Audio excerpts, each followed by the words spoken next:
sur l'essentiel. Nous sommes à 98% d'accord, mais ce n'est pas comme à l'accoutumée, où on restait là, on recrutait un entraîneur qui n'avait même pas vu pour la première fois l'aéroport de Conakry.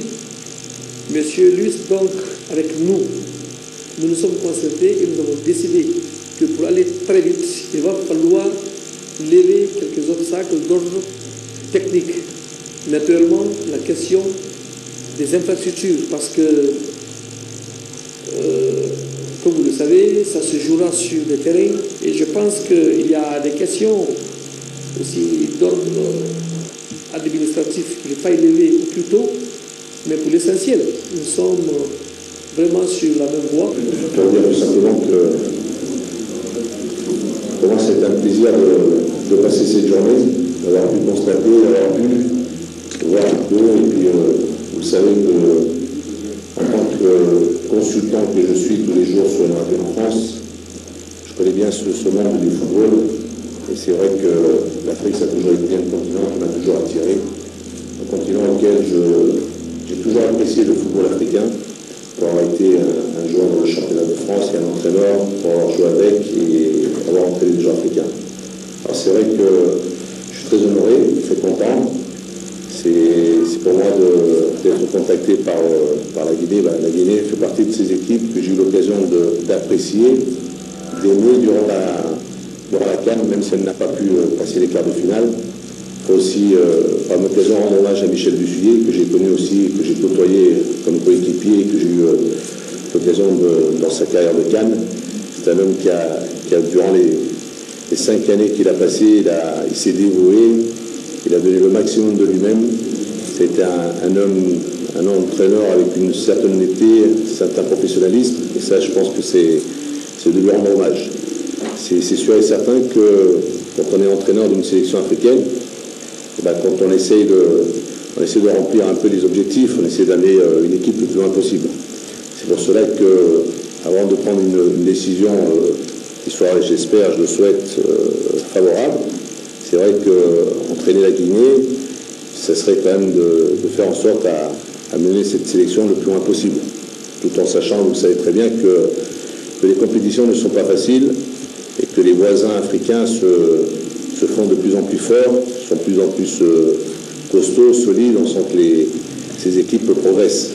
Alors c'est pour ça qu'en repartant, et avec Eric, avec le président, on va essayer dans la semaine, d'essayer de régler les problèmes que l'on peut éventuellement encore rencontrer, de les régler le plus rapidement possible, et que si ça peut se faire, si ça peut se faire, je serai honoré, content d'être le sélection de la Guinée. Maintenant, vous savez toujours très bien qu'il y a 90%, il y a toujours un 10%.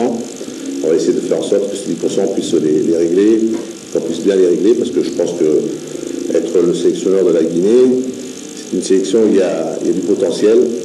Je les connais, ne me demandez pas tous les noms, mais je les connais, je les vois en France, ou en Espagne, ou en Angleterre, ou en Turquie. Je sais qu'il y en a énormément qui ont du talent, du potentiel, et c'est pour ça que je dirais tout simplement que cette équipe de Guinée, c'est une équipe qui est censée, dans les années à venir, avec son potentiel de sécurité, pourquoi pas se qualifier encore pour la CAN. La CAN, elle connaît la CAN, et pourquoi pas, c'est un des objectifs du président, c'est de voir un jour la Guinée disputer une Coupe du Monde. On a vu dans la dernière Coupe du Monde, il y avait des équipes africaines, pourquoi pas la Guinée, dans celle de 18 en Russie, et de garder toujours la radio, de pouvoir faire mon travail de sélectionneur ou d'entraîneur, et ça n'a jamais posé aucun problème. Pourquoi? Parce que je me sens dans ce registre, dans cette façon de concilier les deux, parce que quand vous êtes sélectionneur, vous êtes censé vous occuper, regarder, et de suivre les joueurs qui sont censés, dans une sélection, venir pour essayer d'apporter quelque chose. Alors, la deuxième, sur les joueurs guinéens, les locaux, on a toujours l'occasion, dans une observation, vous savez, très important, c'est de regarder les joueurs qui sont susceptibles de pouvoir intégrer, de pouvoir jouer. Et quand on regarde les dernières sélections de la Guinée, la plupart, ou à 95%, ce sont des joueurs guinéens qui jouent à l'étranger. Après, c'est vrai qu'il faut essayer de regarder, d'observer, essayer de voir s'il y en a qui peuvent éventuellement intégrer. Alors il y aura un travail de fait, ça c'est pour ça dans toutes les discussions, c'est de trouver un staff qui va m'accompagner, dans lequel on va essayer de bien faire le travail et de faire le plus professionnel possible. Alors quand on est dans cette mission de sélectionneur, et je l'ai été, c'est vrai qu'il faut regarder, c'est vrai qu'il faut observer, et c'est vrai qu'il faut des fois, il faut découvrir, on part à la découverte peut-être de nouveautés. Mais on ne ferme jamais une place internationale à des garçons qui jouent dans le championnat en Guinée, et on regarde ceux qui sont en Guinée et ceux qui sont à l'étranger.